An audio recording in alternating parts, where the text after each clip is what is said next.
The broadcast is now starting. All attendees are in listen-only mode. Hello, everyone, and welcome to episode 25 of Kwanzoo's 20-minute ABM POV webinar series. Today, we are going to be chatting about the Zero Touch to Lead stage. I'm Kelly Waffle, and as always, I'm joined by Money Iyer.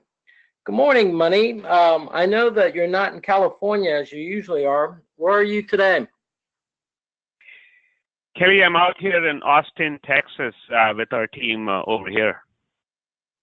Ah, great. How's the weather there compared to California? Well, I guess we're getting closer to the East Coast, so it's not as sunny as I'm used to. All right. All right, Money. Let's jump into the first question. I'm sure that many of our listeners have not heard the phrase "zero touch to lead."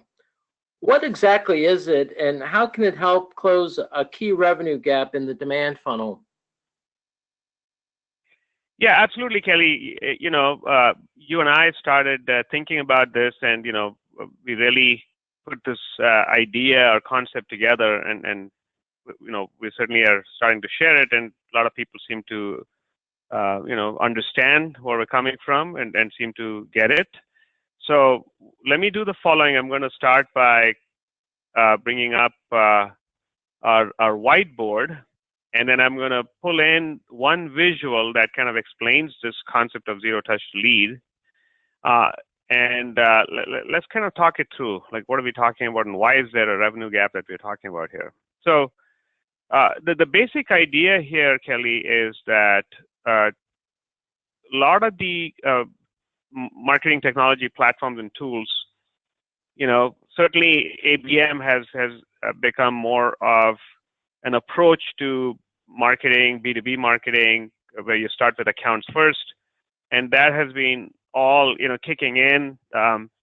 People have started adopting ABM as an approach, in the last couple of years or so. Now, having said that, the key point here is that a lot of the current set of marketing technologies and tools, all the way into sales technology and tools, start at the point where a prospect fills out a form, right? Becomes a lead. So they're very strong in understanding prospects after they've kind of identified themselves. So the kind of the lead to opportunity phase, and then all the way from opportunity to close, where existing tools do a pretty good job of tracking individuals who have kind of identified themselves, so-called, named contacts, if you will. And then, of course, at that point, they also know the companies these folks are from. Now, the big difference here is we're saying that marketers should really start a lot earlier in trying to think about their funnel. So the funnel should go way beyond lead to opportunity and opportunity to close. You really should be thinking about, first, the set of companies or accounts you want to go after. Second is the personas, the buyer personas at those companies, meaning what are the job levels, seniority, and job functions, are they in marketing, sales, IT, finance, and any sub-functions within that. And there is new data available, third-party data from a variety of data providers that allows you to start engaging them much earlier, and then also gathering some very critical insights on who these people are. Now, granted, you may not have their email address at that point, but certainly you can understand the company they're coming from, the type of engagement you're seeing from them, what specific messages that you as a marketer put in front of them are they able to, are they engaging with? And then if they come into your website, again, you can collect all kinds of interesting signals, tie back to the company they come from, tie to their geolocation or where they're coming from, and tie to the specific, products or solutions that you're offering to them that might be of interest to them. So really, zero touch lead is collecting, capturing all those insights, and making it actionable and making it available to your SDR and BDR teams, so that your team, your sales team, is off to the races, and you're significantly increasing your opportunities that are available for your account execs to work on. Kelly? Yeah, so I guess from a marketing perspective, my takeaway would be is, I'm probably already working with vendors out there in the lead to opportunity area. That's going to be your CRM platforms, your marketing automation platforms, and things like that. And they provide a lot of great data and information for marketers to use. And then similarly, there are more and more vendors opening up in the opportunity to close space to help you accelerate that last mile and close the deals. So, you really should start leveraging that. But I'm sure a lot of marketers are not aware of what you were just talking about, Money, that there's a lot more data out there available to marketers at the zero touch to lead stage that really kind of helps them get a head start and start engaging and start building a relationship with some of these accounts and being able to pass that stuff over to sales quicker than they normally would if they waited. So I'd like to talk a little bit more, Money, about this revenue gap. If we look at question number 2, how can marketers close their revenue gap from zero touch to lead? And I've got to believe that a lot of people don't even know that they have this revenue gap. So how can they get a better sense of what that revenue gap looks like? What are the marketing programs and the data that's available out there to help them? Yeah, absolutely. So let's do this. We'll go back to our whiteboard, and I'm going to essentially start with this, which is let's clear out the screen here. And now that we conceptually people understand, we've tried to explain here what do we mean by zero touch lead. Let's try to drill down a little bit into the detail in terms of what really happens there, and what are your current options, and then what else could you be doing. So today, Kelly, what happens today, as you know, is let's say that as a B2B marketer, and let's put this sketch out here first. You've got let's say a list of accounts or companies that your sales team is telling you they want to go after. You have some buyer personas, which, as we explained, would be specific seniority and titles, job functions, right? It could be directors of marketing, IT, finance, etc., or it could be kind of C-level, right? CISOs, C-level execs. So regardless of what your buyer personas are, the point is the current approach. You really have two choices. One, you can find their contact information, get their emails as a start, and you can start emailing them, send them marketing emails, which of course is now harder in with GDP. It's opt-in in a lot of the cases. In fact, in certainly in Europe, there's no way you can be sending any emails without explicit opt-in from the user. And then you can certainly do live events to try to engage them. You can, you have SDRs that can certainly make some cold calls. What we're talking about is an alternative to that, which is where in this phase where you've had very little to no contact with these accounts, where you have entire buying groups. As you know, Kelly, we talked about how buying groups in B2B are anywhere from, a lot of different people involved, anywhere from, you see numbers like 7 to 14, right? So you've got all these buyers, and then you have to figure out ways to engage them. And so the point is, starting with the account, starting with these buyer personas, you can hit them with what we call ABM ads. So put ad messages in front of them, and that's where you're going from 0 touches to 1 touch where maybe they click on one of these ads. A second touch might be where they came to your website, they bounced away, and then you hit them with these retargeting ads, and that gets your second touch, on and on.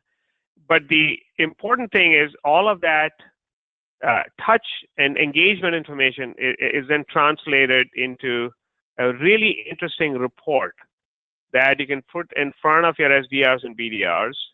And that's something, as you know, Kelly, we call it our sales insight report. And the interesting thing here is where they're getting very valuable information around the engagement that's happening with these accounts, with these individual buyers, all the way from which companies are engaging, specific actions are these users taking, how many visits have you had from that company, what are the specific messages that got them interested, what website pages are they visiting, what are the products and solutions associated with it, and then of course the geolocation that they're coming from. Enough information that your SDRs and BDRs can put it to good use and complement whatever you're getting from marketing automation in terms of known contact engagement, which might be just one of these 14 people, and you may get 3, 4, 5 other data points on these anonymous buyers from your target accounts. And this is the data now available that actually has a third-party cookie data from folks like Oracle, Data Cloud, BlueKai, or Bombora that lets you create audience segments, serve up these highly targeted ads to this exact audience you want to go after. And then these reports is where the real revenue gold is. So the revenue gap really is the fact that the potential to engage 3, 5, 7, 10 of these folks who are hard to reach and who otherwise, are probably not going to visit your website, may not stop by a booth. Will certainly not, many of them will not pick up the phone or respond to that cold email from your SDR.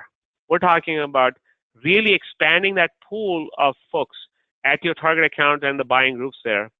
And that's what we're talking about in terms of closing the revenue gap, Kelly. Yeah, there are a couple points there I would just like to reiterate. One of them is, again, especially if you're going after these larger enterprise deals, if you listen to Serious Decisions or some of these other groups, they've determined that there is a buying group internally within that account. Like you said, 7 to 14 people that are involved either as influencers or the actual decision makers. So you may not be able to identify all of those people or reach all of those people through some of the methods you've been using before in your marketing outreach. So what you're talking about here, I think, just complements what a lot of marketers are already doing, but it enables them to reach more of those people in that buying group. And then secondly, the hard to reach buyer is a lot of times that higher level executive, like you said, who isn't going to be at your trade show booth or isn't going to take the phone call from your SDR or isn't going to open and click through on your email. So how do you reach those people? We've seen that a lot of these folks are online all the time. They're constantly trying to consume more content, and their primary way of doing that is online. So that seems to be a great way to complement the other channels that you're already putting in place out there. Yeah, and a couple of points I thought, Kelly, would be worth making is this tremendous scale you can get from this approach, because you have billion plus online B2B cookies available that works across multiple markets, can work in North America, can work for accounts in the UK, can work for accounts in the APAC, right? And then this is a cookie-based approach. Of course, you have IP-based approach that you can do, IP-based targeting of these same audiences at the companies you care about, and that's in the other geos, be it EU countries because of GDPR, be it in, LATAM, be it in ANZ and others. So it's a global strategy that large organizations, mid to large organizations can apply. And then again, display has transformed tremendously in the last couple of years. You've got all these data sets, you've got precision targeting, and then you can complement that with retargeting, where you can actually turn these from just engagement data that you see here into the same kind of completed forms and leads and emails and so on that are opt-in. So it's like a 1-2 punch, right, across these two that really accelerates, prospects from zero touch to lead. Kelly? Yeah, and to your point, Mani, people that actually focus and use this data to optimize what they're doing, the benefit is there. They've seen anywhere from 20, 30, 40% increase or impact on their pipeline and the acceleration of these touches into becoming leads and then into opportunities. So there is a little bit of work involved, but there's certainly a large payoff there as well. Absolutely. So, Money, this has all been good. Again, I talked to a couple of people this week who really told me that they spend most of their time focused on the opportunity to close stage, and it never really hit them that, if they spent more time at the zero touch to lead stage, they could have a great impact on their pipeline. So hopefully people will take this information, digest it, consume it, and really see that there are a variety of data sources that are now available for them at the top of the funnel that weren't even around, even a year ago. So hopefully that'll help marketers out to be a little bit more actionable. So Money, thanks for the chat. I want to talk a few minutes about what we're going to talk about on July 20th, which is really a topic that I talk to people all the time. Is ABM a revolution or an evolution from traditional demand generation? There's so many different schools of thought out there. There are people that are pitching an all-in-one platform. There are people that are out there talking about ripping and replacing your current marketing tech stack and putting in a new one. There's a lot of proprietary data out there. There's some open choices out there. But to the marketer, it all seems like it's a large investment of time, budget, and resources. So they obviously want to choose the best way that works for them, whether that is a revolution or an evolution. So what do you think about that, Money?